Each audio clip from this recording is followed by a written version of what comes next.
as we look back, now let's look ahead. Our final preparational chat ahead of this new year is to look ahead at matchmaking in 2025 in the sports, of course, of boxing and mixed martial arts with our 3 each per sport of best fights to make. Now, Luke Thomas, this isn't biggest fights to make. This doesn't have to be most important. These are in my how I think of it, 3 fights from each of us in each sport that satisfy our fighting heart the most. That would get us to go, holy shit, forget working it. I got to be there I might want to be there as a fan. You know what I mean? Like, Luke, what is going to get you out of bed for MMA in 2025? What is your number 3 fight you most want to see? Number 3 fight that I most want to see. So this one is pretty straightforward. In fact, 2 of the picks, I didn't realize this, 2 of the picks follow along from the 2024 predictions. So my number 3 is pretty simple. That's kind of a title fight, but I really think it's a critical, pivotal one. Bilal Muhammad versus Shavkat Rakhmonov. I mean, I think this one is so huge about the division. One, if Bilal Muhammad wins, I mean, to beat Leon Edwards and then Shavkat, to be a champion, I think, given where he was maybe a couple of years ago and the stock that we had for him and the impression about what his ceiling looked like, a lot of us were wrong, including me. I thought he was good. I didn't think he was this good. And he has proven us wrong already. And then if he goes in there and beats what, I think the boogeyman label is probably off of Rakhmonov at this point, but still a very, very top undefeated contender, I think that'd be kind of huge. By contrast, if Rakhmonov wins, now I think you have this real formal turnover in the division where even if he wins, it's out of the frying pan into the fire, where JDM is going to come up the ranks and probably Sean Brady is going to come up the ranks. And I suspect he's got unfinished business with Ian Gary, who has proven to be quite good. The division, the welterweight division, Leon kind of got rid of the Colby and Usman era of it, but he was still kind of connected to it. And then Bilal finished them off, but Bilal is still obviously closer to 40 than he is 30, which is sort of a rare thing for a champion. You get this official turnover if Rakhmonov happens, or this turnover of how we ever perceived a guy like Muhammad. It would be an interesting dynamic and a huge and massively important fight, no matter who wins or which way it goes. Dude, that fight made a huge leap in my eyes in terms of my interest in it. And maybe it's just everything you said, and maybe it's just humanizing to some degree Rakhmonov, and maybe I can stop for once and always, underrating what Bilal can do. He already broke the age curse at welterweight or below. I really want to see that fight, not in my top 3, but Luke, I'm much more interested in terms of my expectations, and let's do that. My number 3, though, Luke, I'm going to go one division higher. I think we should see it next, but we're not, because DDP will be taking on Sean Strickland a second time. And look, their first fight was so close, a split or majority, whatever. It was a decision that thin over 5 rounds. They're going to do it again. But if DDP gets his hand raised, the number 3 fight I want to see most this year, Khamzat Chimaev going for the title against that physical behemoth in DDP, who, yes, is raw and aggressive, but he's also a gamer and a winner and currently on an incredible streak, beating current and former champions one after another, demolishing Whitaker, demolishing Adesanya. I mean, rallying back against Adesanya in a good fight. The close fight with Strickland, I mean, he's putting it together across there. But when Chimaev does what he did to Robert Whitaker, oddly enough, going against a guy who had a similar sort of just one-sided takeover of Bobby Nux there, you got to see if he can do it on this level. Luke, is this the fight, at the very least, if it happens, where we find out what Khamzat's made of over 5 rounds? Like, if the cardio can go the full distance, if the wrestling can be stuffed, and then we'll see what he does next. I almost don't count the Gilbert Burns fight, because I still agree that Chimaev, while he did show us what he's made of, he was too focused in that fight on showing us what he's all about and his ability to take punishment and brawl. But yet other fights when he's committing, I mean, look, is my hindsight wrong? Did Gilbert take away the dominant side of him? Or do you agree with what I'm saying, where that was a shootout that maybe didn't have to be? I want to see him in a real 5-round barn burner at the title level. This might be the right fight for that. Well, that's just the thing. I mean, I don't think the Gilbert Burns fight, Chimaev fought inadvisably. He still got the job done, but he didn't fight. He fought recklessly, right? I think it's a very fair way to put that. But you're asking about the DDP fight, and I got to tell you, I don't really know how the DDP fight goes, because, first of all, DDP has to beat Sean Strickland. Let's not count our chickens before they've hatched. But assuming that it is him, I can't tell if DDP is going to push him in ways that we never imagined, and DDP, as we know, it just finds ways to win that are just remarkable, or if he's going to get run over too. Like, dude, I never saw Whitaker getting just like annihilated that way. I mean, like it was nothing. He ran through him like he was nothing.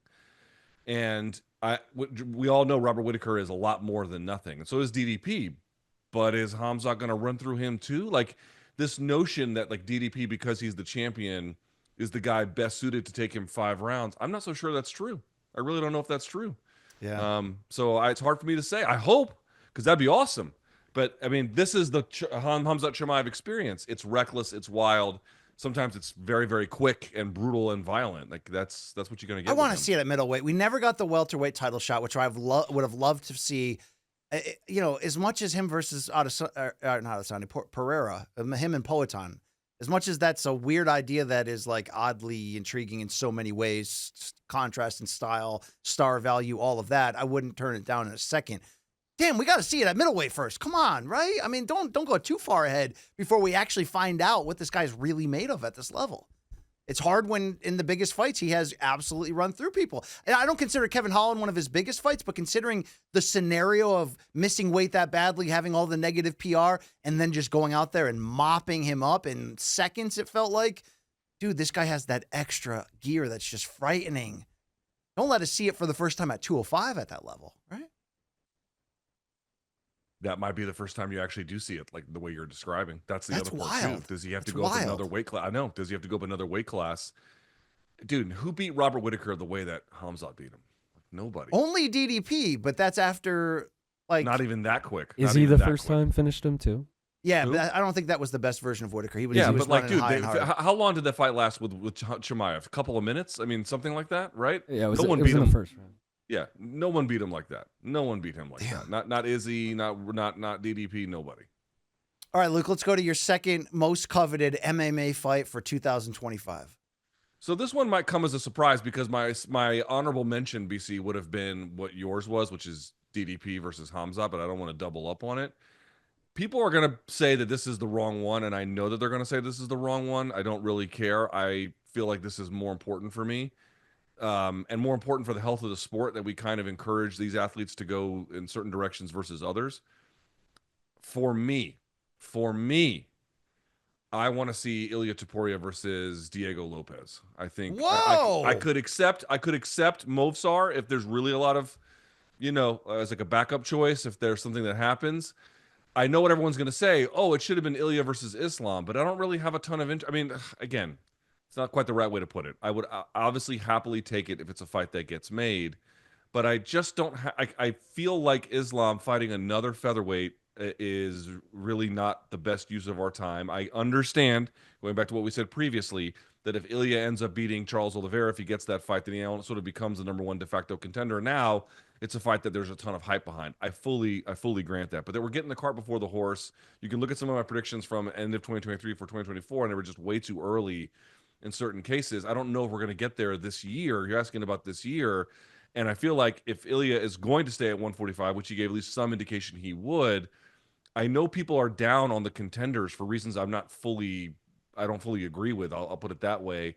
I actually feel like Topuria versus Diego Lopez, and I know he might fight Volk, and the whole thing could get disrupted there too, BC. But assuming that fight gets made, I actually think it's a very difficult fight for Ilia. I think it's a very fun fight, a very competitive fight, at least in spurts.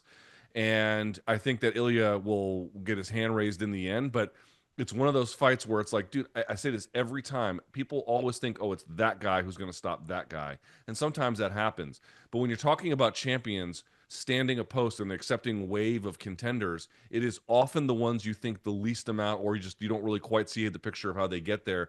They end up causing a lot of trouble. Diego Lopez has offense absolutely everywhere. And for a careful but deadly striker like Ilia, that could be a lot of problems for him. That could shut him down, disrupt his rhythm, make things a little bit hard for him. Obviously on the ground, Diego Lopez has offense there too. I actually feel like it's the most underrated fight the UFC could make. Between how good it is and what the fan level of enthusiasm for it is, there's a yawning gap, and I really think it's a mistake. That's a great, great, great fight, and I really hope we get a chance to see it. Yeah, that's a fantastic fight. I didn't think you can pick that off the menu like that. I mean, I thought Islam versus Shavkat could be your number 2, for example. Maybe it's your number 1. Toyed I guess with we that gotta one find too. out. So I toyed with that one too, but here's the problem with that one, BC. Yeah, Again, tell me about it. Again, if they made it, would you be like, "Oh, terrible"? No, it's fine. It's great. It's terrible. Great. Like, I'd rub it all over my skin, Luke. This is great. Here's the problem that we run into, though. The problem is that let's assume Shavkat wins against Bilal, which, by the way, no guarantee, but let's assume for the sake of argument that he does. If he does, you're going to tell me that his first title defense is against a lightweight, and it's like, I understand that there's star power value there, and like there's reasons to make the fight because if there's enough demand, that's really the only thing that actually kind of matters in the end. But it just seems to me premature. The best kinds of super fights are when you have people who have, and they never made it, but it would have been GSP Silva, where the GSP had reigned over welterweight, Silva had reigned over 185, and then there was this meeting of two, colossi, I guess. That's not what you have here. You have a guy in Rakhmonov who is still obviously undefeated and your top contender, but his stock came down to earth a little bit. And even if he wins, that's just winning the title. You're going to send him right into a super fight against a 155er. Again, it's not like that would be the worst thing in the world. That doesn't, to me, I think they should make super fights when the timing is right, not just because they want to pit two names together for the fuck of it. That's where I'm at. I mean, I can't say I don't get it because that's essentially the same argument I have why I don't want to see Pereira versus Chimaev next in a lot of ways. But with that said, good Lord, is that a sexy matchup that doesn't sound like it would be forced under my big prediction for 25 that Makhachev, if he beats Taryuki in a second time, excuse me, Edmund, sorry for the head movement, that he would just kind of naturally at 33 want to move up and go that way. But yeah, back to Diego Lopez. This would be a very interesting fight. The hunger, the explosiveness. I like that pick for you. My number 2. I put it at number 2 because I couldn't see this countdown without having it on there. Even though it's not, in a matchup sense, there are fights I want to see more. But look, I don't have to explain to you why we need to see John Jones versus Tom Aspinall. We need to see it. We need to see it for the sport, for the health of meritocracy. I know that maybe that's a little overblown. John's an aging guy who he's either going to retire or he's not. But due to everything we've been through in this division with Francis, coming up as John's away and leaving just as John's coming in, and to not get a fight that is such a slam dunk and would be such a monstrous fight would do more harm for the sport and the future of guys looking to duck each other than anything else, in my opinion.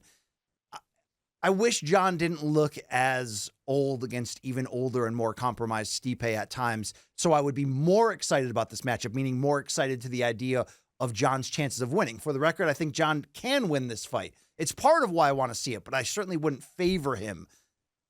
But I want a spectacle. I want fights like this. We're having Usyk Fury 1 and 2 in boxing. Better Bivol 1 and 2. Yes, with the big pageantry of Saudi Arabia and all the money and the glitz and glamour, but it's putting such beautiful wrapping paper on such fights that are so monumental and historic. This has that potential for UFC, especially if they're willing to move past Dana's understandable push back against the viewer experience and wanting it to be in arenas because you can control every aspect and being anxious about the idea of having it in a stadium. And there's weather, there's other things, although you can have it in a closed dome easily without issue weather-wise. I want them, when they have fights that are this big, like you just explained, the super fights like GSP versus Anderson Silva. This isn't an apples comparison to that, but it decides the hierarchy in the division that we need. It cements John's opportunity to walk away with the sport unquestioned as the greatest of all time. It could launch the next great star out of the UK and the heavyweight 2.0 that we thought Gane could become, but it might really be Aspinall. If they do it in a stadium and give that grand feel, it would be a spectacle, an event. I want UFC to give that to the fans, to the business, to the industry, to itself. So I'm going to put that at number 2, Luke, because I can't see the year go by without this happening. It's going to happen. This is not Chael Sonnen telling it to you. I don't have inside information. It's lining up. They got to pay that man his money. You saw the report of Joe Rogan saying publicly that he heard the offer that John wants is $30 million from the UFC. Luke, I know you've tweeted out a response to that a couple times. Pay that man his money. Let's do this absolutely huge fight. Yeah. Let's go. Let's go. Just on the money part, I saw people like it's weird. Like there's this, everyone seems to criticize John Jones like the wrong way. And here's what I mean. Well, that's not quite true, but on this level, it's true, which is they're like, oh, I saw someone reply to me and he wasn't alone being like, oh, he doesn't have a top 10 gate in or top 10 buy rate in UFC history. And it's like, well, back up a step here. So if you take out McGregor and you take out Rousey and you take Lesnar, I'm guessing that gets you that I'm guessing that alone occupies all of the top 10. I haven't looked at that, but I'm assuming that's what you're going to get. People think that if you're not doing that, you're not really making the UFC money. And I just have to counter that in the strongest terms possible. This isn't always true, but if you look at what is available in terms of the public data, there is a significant amount of pay-per-view buys that John did, somewhere typically between 500 to 750,000 buys. I cannot overstate to you, if you are putting consistently, pretty consistently anyway, pay-per-view buy rates in that range, it won't top McGregor, and it won't top Lesnar, and it certainly won't top Rousey. But you are making the UFC money hand over fist. Hand over fist. 700,000 is a phenomenal buy rate. A phenomenal buy rate. It's not record-setting, but it is massively lucrative. And so if you combine that reality, right, where he's selling, again, not record-setting, but consistently well is the way I would put that. There's a couple of aberrations, but basically consistently well. And then on top of it, you recognize that he was paid like what most guys were. The UFC never had to spend approximately 20% year over year in terms of fighter costs. You realize that in asking for 30 million, they would still, if they paid him that, they would still make all their money back and then make a profit. That's number one. Number two, the UFC can easily afford it, even if they were to take a loss on this event, which they're not going to. And more to the point, I don't know if you want to call it wage theft, but the reality is he has made the UFC a ton of money that under even a 50-50 arrangement, BC, he is left wanting in terms of what he earned them versus what he's been given. I've got a lot of problems with John, but like when if it is true he's asking for 30 million, he's more than right to ask for that. He has earned that multiple times, or at least the opportunity to have a payday of 30 million multiple times over. And people saying, well, he doesn't sell as much as McGregor are deeply, deeply missing the point. He's been a consistently high earner for them and has not been, relative to even a 50-50 mark, paid anything close to that. Yeah, he deserves 30 million for this. Absolutely.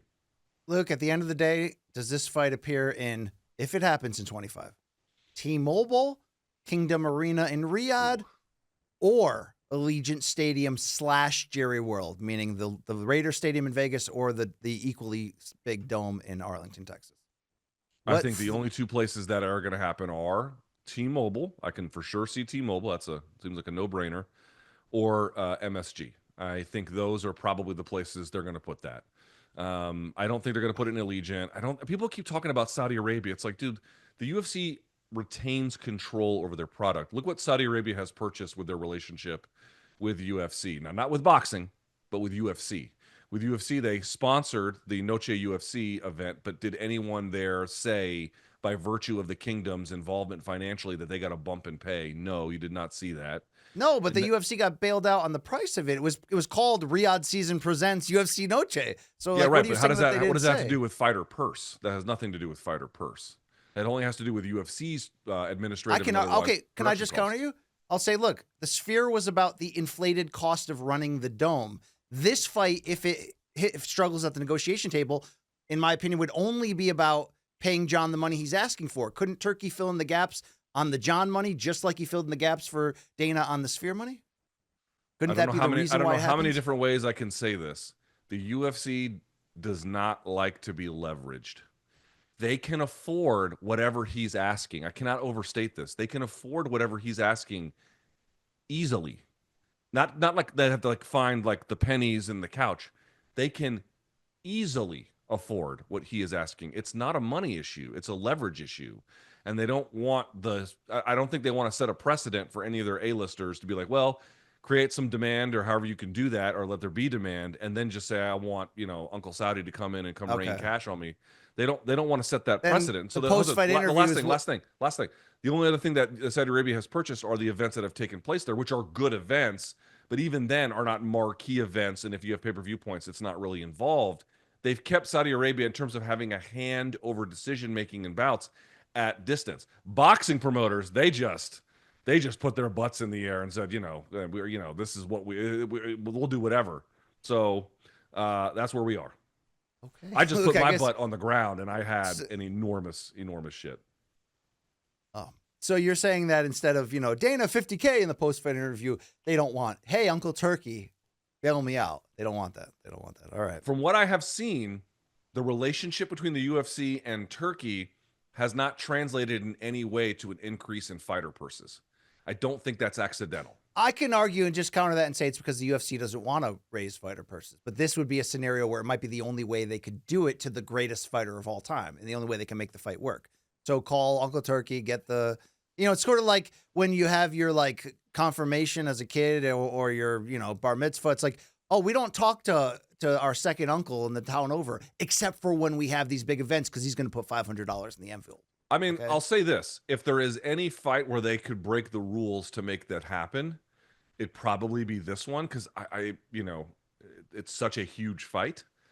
I'm just saying it's worth reflecting on what the relationship has been to this point before we just lazily be like, oh, the Saudis can afford it. I'm like, guys, this is not an issue of the UFC not being able to afford it. That's not the holdup.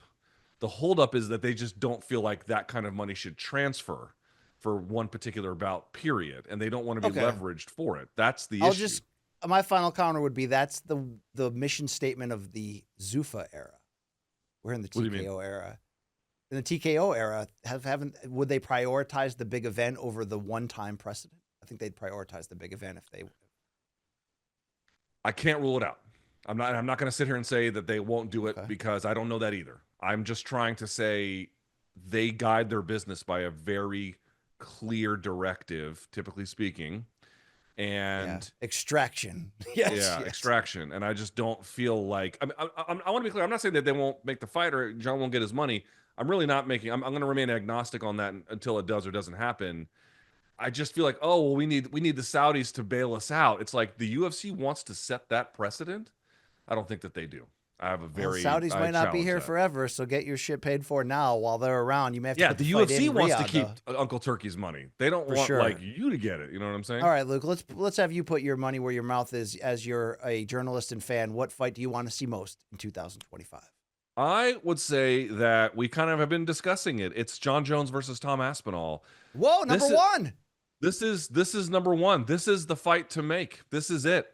And again, is it going to be John going to get his money? I don't know. Is it going to be in New York? I don't know. Is it even going to happen? I don't know. I think that this is the most important fight that they can make. It's the heavyweight division. It's the last of Jon Jones. Again, if he loses, I suspect that there might be another one after that, BC, right? Which is, by the way, I don't know for sure. If he gets stopped, do you think he's going to come back? Or let's talk about that in a second. But either way, it's a huge fight. It's a great fight, a literal generational fight, right? Because Jon Jones isn't that much older than Tom, but they represent two different eras of MMA, to be quite sure. One the past and certainly one the future, and also the present to a degree. He's already defended the title, the interim title, twice at this point, or at least whatever it was, once. But he's had it now for multiple bouts. This is it. This is the big one. This is a generational fight. It's a unification fight. It's a star-making fight. If Tom Aspinall can find a way to win, it's just so. And by the way, just on fight terms itself, Tom Aspinall has not been tested by a guy that we think like Jon Jones has the ability to test him, and vice versa, right? There's just so many different questions, so much interest. This is the one. And again, I've got my differences with Jon Jones, but whatever he's asking for, if it's 30 million or less, I absolutely believe he has earned that. I absolutely think he should be paid that. This is the fight to do it. This is the time to pull that trigger. This is the big one, metaphorically and literally. Make it. Well, it's the JV big one. The real big one is John versus Francis, and we would only get there. I don't know if I agree with that anymore. I certainly think like by 2023 or 2024's measurement, It would be the JV one, but like honestly, I mean, Francis is not a big pay-per-view mover. I acknowledge that. There's that, and also like dude, Tom might be that guy. We don't know. This is what I'm saying. Like we don't know. Sure. Let me ask the question though, and I would love to get Long Island Luke after I get your response.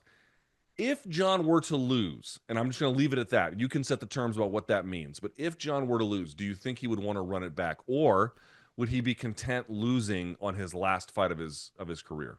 It would depend, in my opinion, on how much that invincibility, the unbeaten record, means to him. Mind you, look, they haven't overturned his defeat to Matt Hamill by DQ.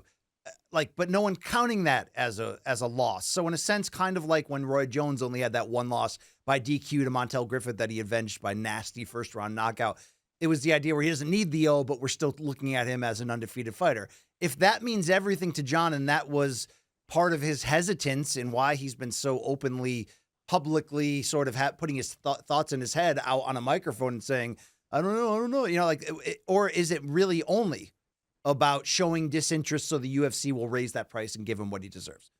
In that regard, Luke, if it's more about the money and not about the O, then if he loses, then again, I still don't know. Because if it's about the O and he didn't have to protect that anymore, if he lost, let's say it was a competitive fight, but he lost the decision, maybe if you saw, the competitor in him going, all right, I'm no longer undefeated, but I know I can beat that guy. Let's come back and do it, and it's going to be a ton of money. Under that scenario, yes. Under the scenario that he loses dominantly, no, I think he'd walk away and be done. Because I don't get the feeling, like again, this whole front he's been putting on could be largely fueled by money. It could just be public negotiation 101. But I think there's been enough weirdness coming out of what he's actually saying that has led me to believe that he's questioning himself. So if he goes out there and finds out the question that he's not on the level of Aspinall at this age, I don't know why he would come back again. Luke Nocita, what do you think? If he loses, and again, you can decide what that means, does he fight again? I think barring nothing happening outside of the cage, yes, they fight again if he loses. Interesting. Interesting. Yeah, and I don't know how to your point, BC, like it's an interesting question too. Let's say he would be at least willing to come back, but like if he loses split decision, does he go through it again? If he gets stopped, does that make it more or less likely? There's flash stoppages, right? Like how there's flash knockdowns in boxing. You could get starched for 1 second and the referee looks, then you're knocked out. And in that situation, did you get dominated? No, you got hit by one shot. There's a difference between that and the kind of beating that John gave Shogun Rua, right? If John takes an extended beating, no, he's not coming back. That's what I'm saying. Okay. All right. Very good. There you go. All right, my number one for 25. Interesting enough, Luke, it was a fight that in one of your earlier preambles, you said you're not interested in for a lot of certain reasons.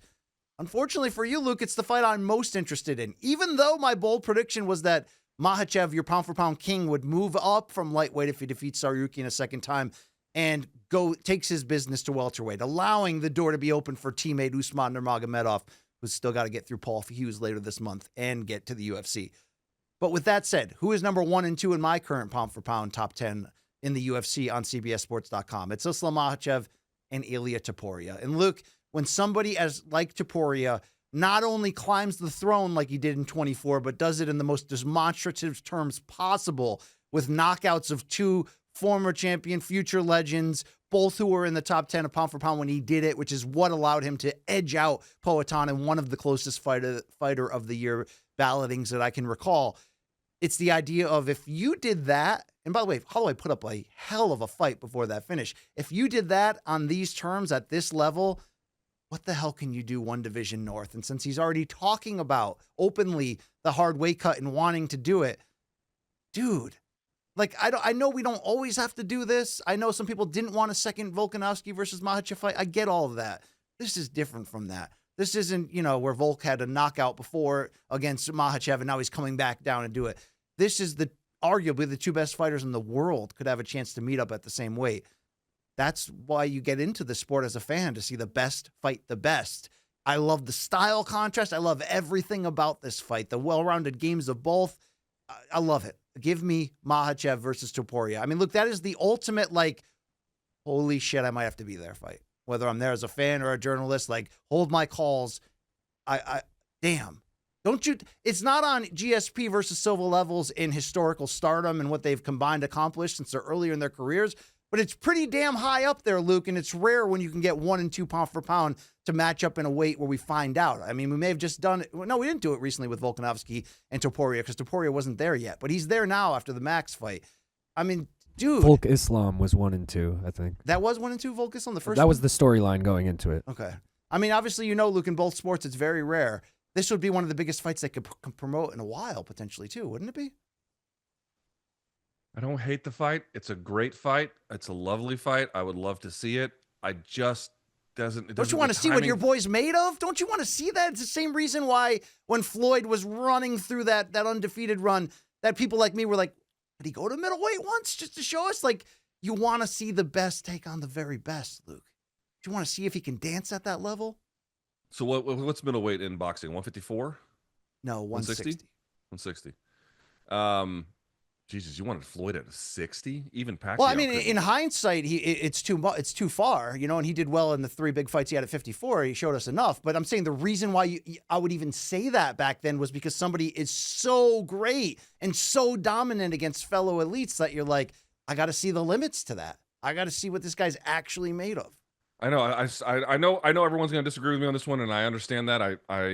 It's just a personal preference thing, but I really feel like the timing is not ideal. I can think that's the way I would say it. The timing is not ideal. And of course, the counter to that would be, well, you kind of have to make the timing. Like how many times you're going to get an opportunity to put these 2 guys together, or the other combination, which is Islam and Shavkat. And I grant that window is narrow, but I'm not like dying to see either of these. I got to be honest with you. They don't. Okay. I love them. They're great. If they announced them tomorrow, I would be like, oh, these are cool. But if I'm not pining for them. Let's keep the Shavkat Islam one out of this. Let's do number 1 versus 2 pound for pound. Am I being too much of a fantasy video game maker, or is this the best fight you can make in the sport?